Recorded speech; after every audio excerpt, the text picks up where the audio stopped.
Good morning, students. As you all know, we are doing our exercise 9.2. In this exercise, we are studying about to represent the data. Means कि आप data को कैसे represent करेंगे. Way of representing the data. There are two ways. First one is telemarks table. Means with the help of telemarks.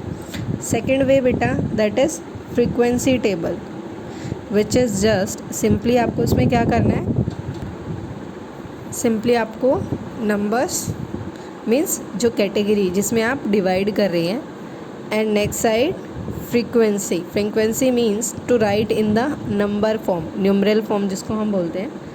Simply आपको numeral form में लिखना है. Now big difference between these two ways is कि जो आपका telemarks का table है उसमें आपको टेलीमार्क्स ड्रॉ करने होते हैं लाइक दिस, वो फ्रीक्वेंसी के बेसिस पे होते हैं. बट जो आपकी सेकंड टाइप है फ्रीक्वेंसी टेबल, उसमें आपको सिर्फ और सिर्फ नंबर्स लिखने हैं. मींस डायरेक्ट 2, 3, 4, 5, उसमें आपको कोई टेलीमार्क्स ड्रॉ नहीं करना. सो प्रीवियस वीडियोस में बेटा हमने S3 पार्ट्स तक we have done. Now let's do S4. The marks scored by 40 students in an examination are listed below. These are the marks. First of all, students कितने हैं total? 40. Miss जो आप इस column में लिखेंगे number of students, वहाँ पे last में क्या आना चाहिए आपका टोटल 40. तभी आप क्या कहोगे कि आपका क्वेश्चन जो है वो करेक्ट है. If the test was held out of 50 marks, कितने मार्क्स का टेस्ट है आपका? 50 मार्क्स का. So complete the following table. देखो टेबल आपको ऑलरेडी गिवन है, यहाँ पे कैटेगरी भी लिखा हुआ है, टेलीमार्क्स का भी कॉलम है, and number of students means ये किस चीज़ का कॉलम है आपका? फ्रीक्वेंसी का, राइट. सो देखो इसमें हम डाटा को सेपरेट पॉइंट्स पे लिख रहे हैं, तो आप इसको क्या बोल सकते हो? District frequency table. डिस्ट्रिक्ट जैसे आपकी ये डाउन साइड है, ये कौन सी है? District frequency table. यहाँ पे हमने कैटेगरीज में ग्रुप बनाए हैं, तो इसको हम क्या बोलते हैं? Grouped frequency table, right. Now so देखो 1 to 10 मार्क्स कितने बच्चों के हैं? यहाँ पे आप चूज़ करो 1, 2, then 3, then 4, 5. How many marks? 5. How many students? 5. हम टेली मार्क्स लास्ट में ड्रॉ करेंगे. वो किस लिए? अगर यहाँ पे आपका नंबर ऑफ़ स्टूडेंट्स में कोई चेंजमेंट हुआ बेटा, तो उसके लिए आपको टेली मार्क्स में चेंज करने की ज़रूरत नहीं पड़ेगी. नाउ 11 to 20 के ग्रुप में चेक करो कितने बच्चों के मार्क्स आए हैं. 1, after that 2, then 3, 4, 5.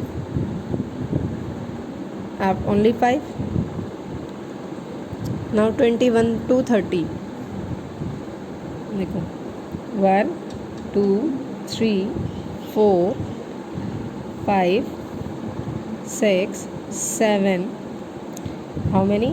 7. Now 31 to 40. 1, 2, 3, 4, 5. Sorry ये जो 30 है ना, ये आपका इसी में काउंट होगा, तो यहाँ कितने हो गए? 8. ये हम चेक करेंगे बाद में जब टोटल करेंगे कि हमने ये 30 जो काउंट किया था या नहीं किया था. आई थॉट कि मैंने ये 30 काउंट नहीं किया टोटलिंग में. सो बेटा देखो इसमें ना मेनली जो रोल है आपका वो ये काउंटिंग का है. आपको ये जो काउंटिंग टोटलिंग आप कर रहे हो ना फ्रीक्वेंसी, ये आपको प्रॉपरली फाइंड आउट करनी है. ना वंस अगेन ग्रुप चेक करते हैं हम 31 से 40 का. 1, 2, 3, 4, 5, 6, 7, 8, 9. Only 9. Now 41 to 50. 1, 2, 3, 4, 5, 6, 7, 8, 9, 10, 11, 12, 13. ग्रुप हमने कर लिए चेक। अब हम क्या करते हैं, अब हम टोटलिंग चेक करते हैं। 5 + 5 10, 10 + 7 सॉरी 10 + 8 18, 18 + 9 18 + 9 27, 27 + 13 40। टोटल हमारा 40 आ गया। तो यहाँ पे कितने स्टूडेंट्स हो गए 40। तो आप यहाँ पे क्या लिखोगे 8, क्योंकि हमने 30 को जो है वो इसमें काउंट नहीं किया था। अब आ जाती है आपकी टैली मार्क्स ड्रॉ करने की। तो 5 है, 1 2 3 4 5। Next also 1 2 3 4 5। 8 1 2 3 4 5 6 7 8। This one 9 1 2 3 4 5 6 7 8 9. Next 13 1 2 3 4 5 6 7 8 9 10 11 12 13। Clear आपको कैसे टेबल ड्रॉ करनी है और कैसे इसको कंप्लीट करना है। Now A1 is the following table shows the number of students who have birthdays in 4 different months. So देखो 4 different months में birthdays given है, जनवरी, मई, अगस्त एंड अक्टूबर। Observe the data and answer the question below. So देखो इस types के टेबल में अगर आपको क्वेश्चंस के आंसर करने होते हैं और आपको स्टूडेंट्स जो है वो सिर्फ टेली मार्क्स ही गिवन है, तो आप सिर्फ अपने लिए on the basis of you can write the frequency। आप यहाँ क्या करोगे फ्रीक्वेंसी लिखोगे, जिससे आप देखो नंबर की हेल्प से ना हम इजीली आंसर कर सकते हैं। अब यहाँ देखो ये 5 है, 6 7 8 9। सो जनवरी how many one 9, 5 5 2 set complete है, ये 10 5 5 10 5 + 1 6 राइट।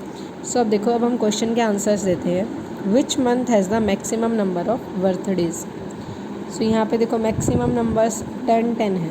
सो विच मंथ्स मई एंड अगस्त, मई अगस्त। Clear. Which month has the maximum number of birthdays mean सबसे ज़्यादा कौन सा मंथ है जिसमें सबसे ज़्यादा बर्थडेज आई हैं, तो वो कौन सा है आपका मई और अगस्त। What is the total number of birthdays in January and August? So in January, how many in January? January, you can write in January 9 birthdays, and in August, how many? In August 10 birthdays। Right देखो frequency की help से it is very easy to answer this question. Next, how many more birthdays fall in मई than in अक्टूबर। देखो अक्टूबर में 6 हैं, मई में 10 है। उन्होंने पूछा है कि अक्टूबर के कंपैरिजन में मई में कितने ज़्यादा बर्थडेज हुए हैं, तो यहाँ पे 6 है, तो 10 - 6 = 4।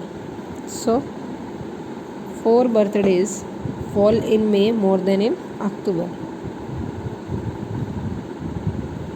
4 birthdays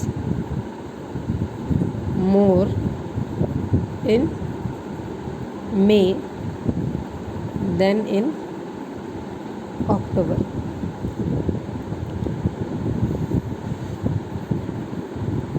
राइट। नेक्स्ट आता है आपका D part. Which month have equal number of birthdays, मई एंड अगस्त, मई एंड अगस्त। बेटा देखो ये जो आपका चैप्टर चल रहा है अभी डाटा रिप्रेजेंटेशन का, बहुत इजी और बहुत ये लगा लो बहुत इंटरेस्टिंग टॉपिक है। यहाँ पे आपको सिर्फ डाटा को रिप्रेजेंट करना है, कोई कैलकुलेशन नहीं है आपकी। सिर्फ और सिर्फ कैलकुलेशन किस में आती है, टैली मार्क्स और फ्रीक्वेंसी में। वहाँ भी सिर्फ आपको क्या करना है, सिंपली जो टोटल आता है आपका फ्रीक्वेंसी का, उसको गिवन डिजिट के साथ मैच करना है कि वो जो टोटल आ रहा है आपका करेक्ट है या नहीं है। मीन्स कि आपसे कोई डिजिट बीच में आपने किसी डिजिट को छोड़ा तो नहीं है, सभी को आपने काउंट किया प्रॉपर ग्रुप्स में। Clear. It is very interesting topic. Now next E2 part. In A2 question, the following table represents the favorite fruit for the student of a class. Observe the table and answer the following question or given question. Now देखो इसमें भी क्या किया है, आपको category given है और tally marks given है. Now we will write the frequency. So frequency देखो 5 5 5 5 5. How many set? 5. 5 5 ज़ा 25. सो जो क्लास के 25 स्टूडेंट्स हैं उनको क्या पसंद है? एप्पल. यहाँ पे देखो 1 2 3 4 5. 5 5 ज़ा 25. 25 plus 4 29. 5 plus 2 7. 5 plus 3 8. 5 plus 4 9. Clear?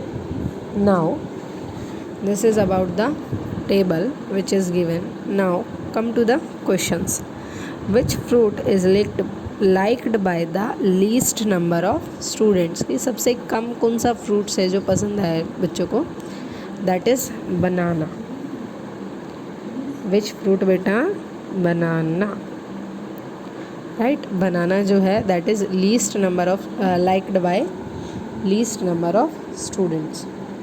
B part, by how much is the number of students whose favorite fruit is orange?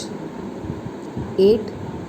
Less than number of students who like mangoes.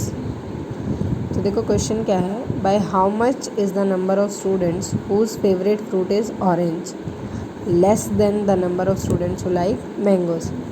तो देखो ऑरेंज 8 को पसंद है सिर्फ और मैंगो 29 को. So it is less than by 21. How much number of students whose fruit is mango less than number of students who likes mango? So what will come here? 21. Which true fruits are liked by more number of students? The true fruits are apple and mango. Which one beta? Apple and mango. क्योंकि देखो highest वही है. How many students like apples and orange? So how many students like apple? Apples equals to 25 and orange equals to 8. Right. After that, how many students like guava? That is only 9. Find the total number of students. देखो अब यहाँ पे आपको total number of students find out करना है. It means आपको क्या करना पड़ेगा, you have to add all these frequencies. 25 plus 29 plus 7 plus 8 plus 9.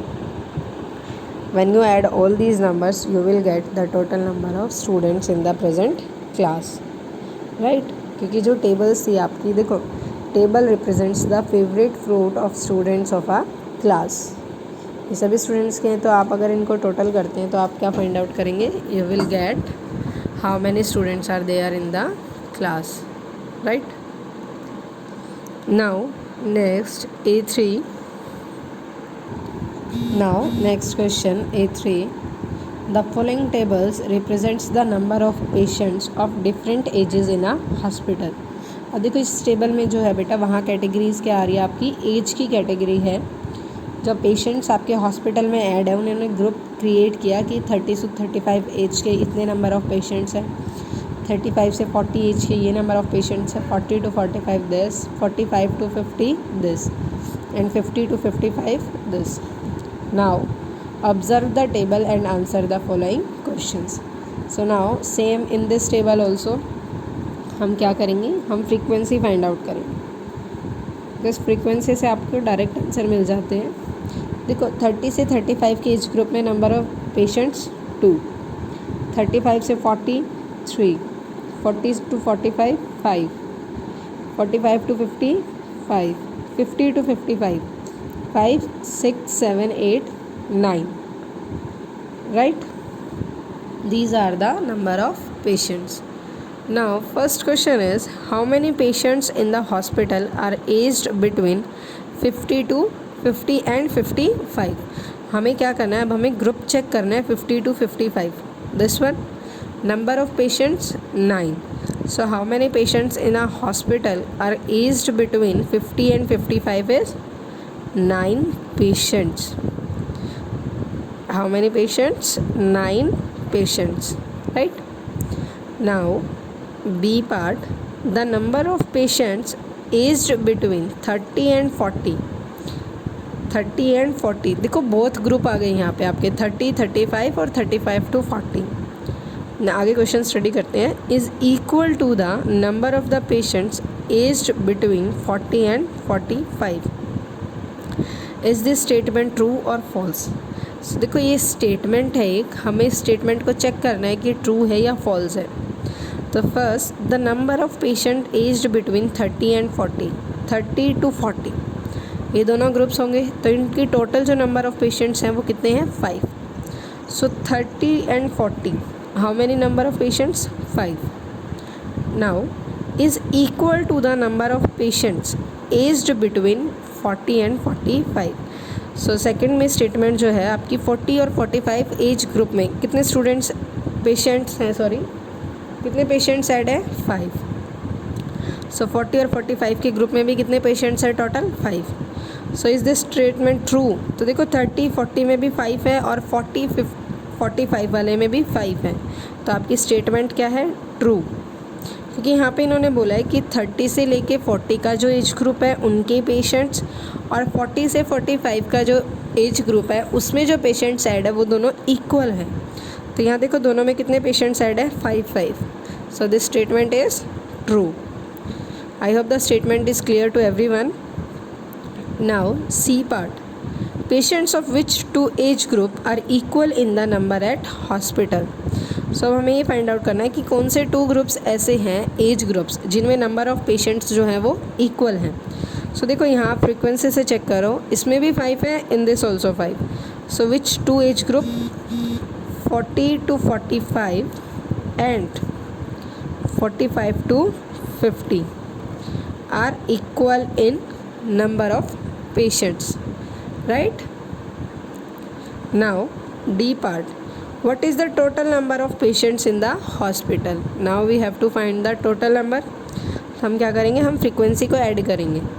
2 + 3 5, 5 + 5 10, 10 + 5 15, 15 + 9 24. So total patients admit in the hospitals are 24, right? Next one is, how many patients are age above 30? So देखो 30 से above. So now students, can you see the table is started from 30, means 30 से जो age group आपका ऊपर आता है. सो जब ये स्टार्ट ही 30 पे है, सो जितने भी पेशेंट्स आपके that are all above 30. So total patients are 24. So answer क्या आएगा आपका? 24. Because how many patients are age above 30? How many patients? 24. अगर यहाँ पे एक एज ग्रुप होता है 25 to 30, तो आप उन नंबर्स ऑफ पेशेंट्स को क्या करते? So now next is, how many patients are age less than 50?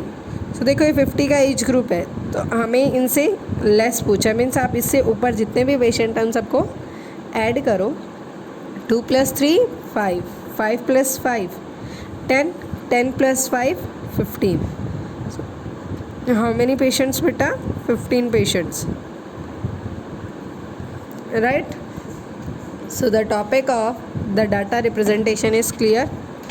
In this we have studied about the frequency table, right? हमने क्या किया है अभी? ऑर्गेनाइजिंग डाटा टॉपिक कंप्लीट किया है, जहाँ पे आप क्या कर रहे हो? Which are using tally marks और हैश लाइन्स, और you can say hash marks. Next one is, the number of times an event or entry is repeated within a data set is called its frequency. उसको हम क्या बोलते हैं? frequency. After that,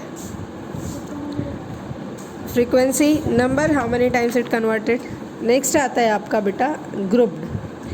A table that classifies data points into groups to record their frequencies is called grouped frequency table. जहाँ हम datas को group की help से अरेंज करते हैं। जैसे अभी हमने पेशेंट्स वाला किया था, 30 to 35 एज के number of patients, 40 to 45 number of patients. So same जहाँ आप ग्रुप्स बना के रिकॉर्ड को रिप्रेजेंट करें, वो क्या होगा आपका grouped frequency tables. And the table that we use for representing age is called the district frequency table, as each data point was recorded separately। आप उसमें क्या करते हो, हर डाटा पॉइंट को सेपरेटली रिकॉर्ड करते हो। देखो जैसे आपका ये मंथ बॉर्न वाला क्वेश्चंस था, जनवरी, मई, अगस्त, अक्टूबर, यहाँ हमने एक स्पेसिफिक मंथ के बारे में बात की थी, उनको हम सेपरेटली रिकॉर्ड किया था, राइट। सो ये था आपका आज का topic which is organizing data. Now next topic is pictograph। next topic is pictograph। देखो बेटा, अभी हम जो टेलीमार्क्स की और फ्रीक्वेंसी की टेबल कर रहे थे, उसमें हम जो डाटा रिप्रेजेंट कर रहे थे वो आइदर बाय नंबर और बाय टेलीमार्क्स रिप्रेजेंट कर रहे थे, बट दिस टाइम हम शेप्स के साथ रिप्रेजेंट करेंगे। देखो as examples also you can seen these are the figure of human beings, right? So now a representation of data using pictures like these is called a pictograph। जो data हम picture की help से represent करते हैं उस data को क्या हम बोलते हैं, पिक्टोग्राफ। जो आप टेलीमार्क्स और फ्रीक्वेंसी की हेल्प से डाटा रिप्रेजेंट कर रहे थे वो क्या थे आपके फ्रीक्वेंसी टेबल और टेलीमार्क्स टेबल। बट नाउ अब हम जो गिवन डाटा है जिसको हम अरेंज करेंगे उसको हम किसकी हेल्प से करेंगे, using pictures. Now let something more this, that is these words what we call, these are the keys। क्या बोलते हैं हम इनको, keys। नेक्स्ट देखो ये आपके लिए क्वेश्चंस है, collect information about the favourite fruit among mango, banana, apple, pomegranate and peach of your teachers and represent the data using a pictograph. Now next one is amazing fact। It has been found in 2007 that the number of bits of information stored digitally is thought to have exceed the number of stars in the universe। कि जो आपकी information digitally stored है बेटा bits में, exceed the number of the star in the universe, कि जो आपके stars हैं यूनिवर्स में उनको भी क्या किया, एक्सीड किया, मीन्स उनसे भी ज़्यादा है। Now a pictograph is a graph that shows numerical information using picture, symbol और icons to represent the data. Second, the key of a pictograph conveys the number that each picture और symbol represents. The keys of pictograph means जो आप ये use कर रहे हो shapes वगैरह, shape, icon, symbols, these conveys the number that each picture और symbol represents. Now first one is exercise 9.3 first question. See firstly we will study about this. Firstly आज हम फोर्थ क्वेश्चन करेंगे जिसमें आपको ऑलरेडी टेबल गिवन है। देखो the following pictograph represents the number of boxes of sweet sold by a shop during the particular week. कि complete week के आपकी जो गिवन है कितनी स्वीट जो है वो उस शॉप ने सेल की है। Observe the data and answer the following question. देखो जैसे हमने फ्रीक्वेंसी टेबल टेलीमार्क्स टेबल में किया था, aside we will write frequency. ठीक है, आप फ्रीक्वेंसी की हेल्प से इजीली बता सकते हो। सो फर्स्ट देखो यहाँ पे मंडे पे how many boxes, 3 to 5, Tuesday 1, Wednesday 4, Thursday 4, Friday 1 2 3 4 5 6 7 and Saturday 2। But down side one is given that कि वन जो आपका ये वन बॉक्स है, this complete one box represent 5 boxes. How many boxes, 5। तो अब देखो यहाँ पे 1 2 3 4 5 यानी 5 5 25। सो मंडे को जो स्वीट सेल हुए how many boxes, 25। Tuesday 5, Wednesday 1 2 3 4, so 5 × 4 20। Thursday 1 2 3 4, 5 4s are 20. Friday 1 2 3 4 5 6 7. Now 7 multiply with 5, 35. Saturday 1 2, that is 10. Right अभी हमने क्या किया, पिक्टोग्राफ को एक फ्रीक्वेंसी टेबल में रिकॉर्ड किया है. Now on this basis of this frequency we will answer the following question. So from this the first question is on which day were the most number of boxes solve. तो देखो सबसे ज़्यादा कब solve हुए आपके 35 है highest, so that is on Friday. Second question, how many more boxes were sold on Monday than on Tuesday. देखो Monday को आपके 25 है, ट्यूसडे को 5 है. सो क्वेश्चन क्या है आपका basically, how many more boxes were sold on Monday than on Tuesday. तो 25 minus 5 that is equals to 20. So how you will write 20 more boxes were sold on Monday than on Tuesday. कि Monday को जो है वो 20 boxes ज़्यादा sale हुए हैं than Tuesday. Right, I hope this pictograph is clear. Now C part, how many boxes were sold less on Thursday than on Friday. So देखो Thursday को आपके जो बॉक्सेस सेल हुए हैं वो 20 है और फ्राइडे को 35. सो क्या करेंगे हम, 35 minus 20 that is 15. So 15 boxes were sold less on Thursday than on Friday. ये दोनों डेज में जो है वो कंपैरिजन किया है आपका. तो 14 बॉक्सेस जो हैं वो आपके थर्सडे को लेस हुए हैं. Right, now D part, how many boxes were sold in all during the entire week. So what the entire week means कि आपको जो है कंप्लीट वीक में total number of boxes find out करने हैं. And how you will find out total, add the frequency. 25 plus 5 30, 30 plus 20 50, 50 plus 20 70, 70 plus 35 that is 105 and 105 plus 10 115. So how many boxes were sold in all during the week? 115 boxes were sold in all during the entire week. Right? Complete week में कितने boxes sold हुए बेटा, 115. Right? I hope by this clear. ये आपका pictograph है. Now let's S1. The following pictograph represents the number of books per subject in the school library. देखो जो ये टेबल गिवन है आपकी, ये क्या है बेटा, एक लाइब्रेरी में जो बुक्स हैं वो रिप्रेजेंट की गई हुई है एज बाय द सब्जेक्ट्स. सो यहाँ पे जो कैटेगरी यूज़ की गई है वो क्या, कौन सी कैटेगरी आपकी, सब्जेक्ट्स की. The number of history books in the library is 55. सो देखो हमारे पास यहाँ बुक्स कितनी है, 1 2 3 4 5 6. The number of history books in the library is 55. Observe the pictograph and answer the following question. So बेटा लिसन, अगर आप यहाँ पे हिस्ट्री की बुक, जैसे आपको एक साइन शो किया है, history books in library are 55. तो यहाँ पे जो नंबर ऑफ बुक्स हैं वो कितनी है, 1 2 3 4 5. So ये जो बुक है ये मिस प्रिंट है आपका, क्योंकि अगर 5 को आप 55 को 5 से डिवाइड करते हो तो क्या आता है कि जो आपकी एक बुक है वो कितने बुक्स को रिप्रेजेंट कर रही है, 11 बुक्स. राइट, एक जो बुक है आपकी वो 11 बुक्स को रिप्रेजेंट कर रही है, तभी आप 55 कर सकते हो यहाँ. राइट, नाउ हमें पता है हिस्ट्री की टोटल कितने बुक्स हैं, 55, 11 books.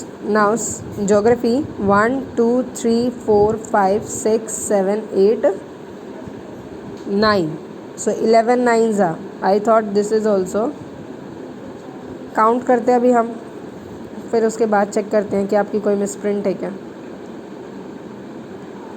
1 2 3 4 5 6 7 8 9. So 11 nines are 99. Now why I multiply with 11? Because one book represents 11 books. So geography ki how many books are there? 99. Now about science. 1 2 3 4 5 6. 11 6 are 66 books. How many books? 66. So social studies. 1 2 3 4 5 6 7 8 9. Again 11 9s are 99. Next maths. 1 2 3 4 5 6 7 8 9 10 11. Now 11 multiply with 11, 121. So how many books of maths in the library are? 121. So देखो मैंने आपके लिए S1 question जो है वो frequency table यहाँ पे ready की है. On the basis of this frequency table आप इन क्वेश्चंस के answer you will do your self. Right, this is the way to represent the data in the pictograph. Next exercise we will do in the this exercise we will complete it in the next class.